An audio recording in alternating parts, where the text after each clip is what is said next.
Hey, how you doing, folks? I'm Dan from TheBreakdown.org, and joining me is Close Your Eyes. Gentlemen, can you introduce yourselves and your position in the band? My name is Shane, and I'm the lead vocalist. I'm Sonny. I play bass and do backing vocals. Brett, and I play guitar. All right, so how long have you guys known each other or been together, and when did you start the band? Man, that's been 5 years? Has it been 5 years now? God, we're old. I've known Sonny like 3 weeks. Yeah. 5 years. They picked me up coming down from Mexico.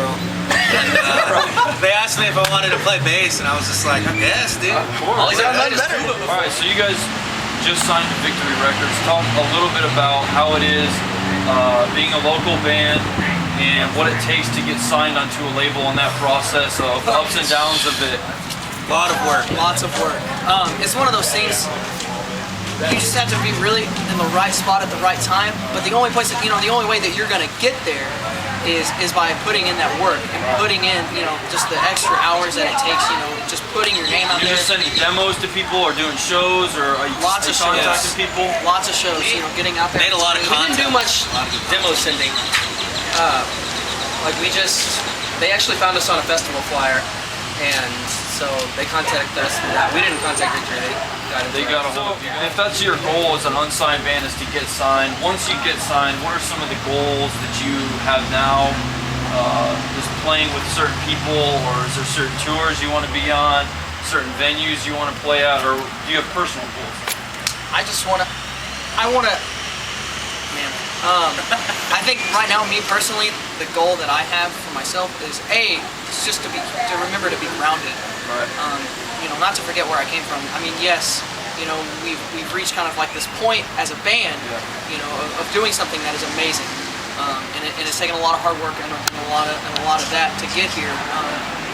We can't forsake that. I mean, just because once we've gotten here, that doesn't mean that. Right, and there's, now that even though we've got to this point, there's still a lot of hard work that's yet to be done.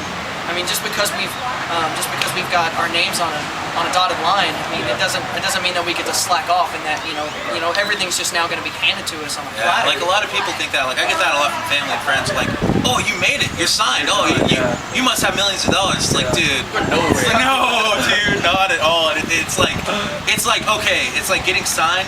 It kind of like gave us like, okay, now the mic's yours. What are you gonna do with the mic? Right. What are you gonna say? Just a second ago, mentioned some of the bands off Victory that influenced you. So what are some of your you guys' influences coming up to the scene, whether it's in the metal scene or outside the metal scene? Bands, artists, talents? Me, it's Stretch Armstrong and the XPX. That's a big one?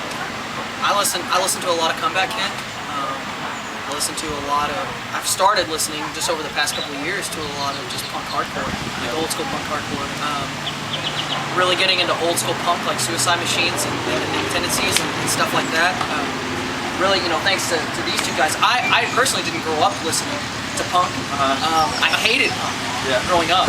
He used to write riffs that would sound like punk riffs. And I would throw them down. I would no, it sounds way too punk. Those are exact words. It's too punk. We're not doing that. Yeah. That's not what it's not what we want. So you guys have an album out through Victory Records, We Will Overcome.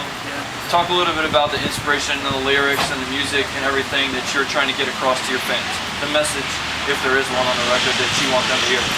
Hope, plain and simple.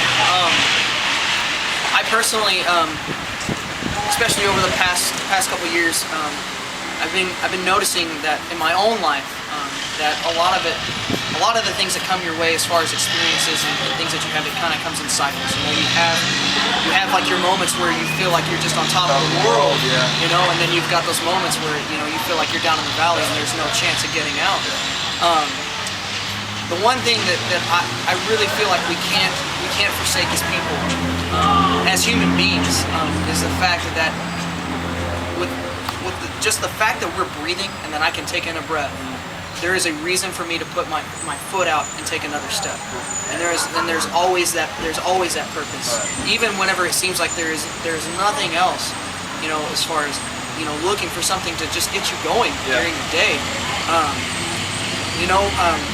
I just that notion of knowing that there's hope and knowing that there is something out there greater than who I am, and how it just kind of encompasses all of us. and really binds us together as people.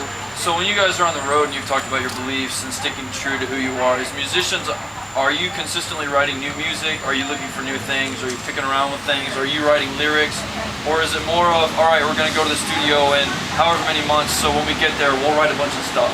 Or do you consistently come up with ideas? I mean, Constantly. Yeah, like, this is our first big tour supporting this album. Right. We've already got 2 songs written that we're working up for the for next next album. okay, cool, yeah. Yeah, like, it's a process. If we try to do it all in a month, we're like, not gonna we're work forcing well, it, right, and it's yeah. just not going to turn out the same. So it is really a lifestyle. Music is a lifestyle where you're consistently writing stuff, and it's an outpouring of, like you were saying, everything that you are and what your being is, and it comes through into your music. Yeah, like, I don't ever come at something thinking, I want to write a song like this, I want to write a song Yeah. like this. It's just like, I start playing, and if I like something, it sticks around. And like we have stuff that sounds completely different from other songs, and we're still just like, you know, we really like that as a whole. It's like, let's work on that. And like I find that pretty cool, like working with Brett and stuff, like the way he writes, and it's just like none of it really like sounds exactly like the next song or the Okay, song yeah. before, you know. And I really like that. We try to mix it up a lot and stuff. So how would that's you, always fun. how do you want the people, the kids at your show, the people that come to your show to describe your band when they're talking about different music? What would be the best description you would want people when they talk about your band to describe you guys as? Energy and passion. Yeah. I guess there's like, I don't know, as far as like music categories, like, oh, this band's punk, or this band's, you know, like, it's like, I don't know, after hearing so many bands, and like so many bands like now just like mesh everything together like we try to do, it's just like, I can't really see us like, you know, in like a specific category, you know. We just write what we feel, and like Brett, like, he'll write something that sounds punk, and then like throw in something that totally is like just not punk, Yeah. and it's just like, and it blends, and it Goes together, works, yeah. you know, and we're just like, that's cool, you know. Yeah. And yeah. I definitely want, whenever people come to our shows, I want them to see the passion that we have for what it is that we're doing. Just because if there's no passion in your music, then you don't need to be Point of doing this. writing, Yeah, there's no sense in it. And Kids see through that right yeah, away. too. especially in the hardcore scene, because that's one of the things that it's founded on is the message, right? and being honest with people around you. Because if you're not going to be, like Brett said, like they'll catch you in it, and they're going to call you Call out. you on out it. on it. Yeah. And a lot of people, like, we've gotten this before, where a lot of kids, like, they're just like loving the music. They don't really agree like with our morals, what we stand for, and with our message, but they still like us. They're just like, you guys are so energetic and so passionate about music, like your music. I can't help but listen to you guys. Like, I may not believe in some of the things you believe, but like what we try to throw in our music, they're respectful, and like they actually like us. Like, that goes beyond the respect. It goes to like where they actually, you know, buying our album, which is super cool. You guys are going to be on tour for the next 3, 4, 5, 6 months, or how long? And where are you going with? We'll be on tour right now with the Overseer until the 15th of May, and we'll be back.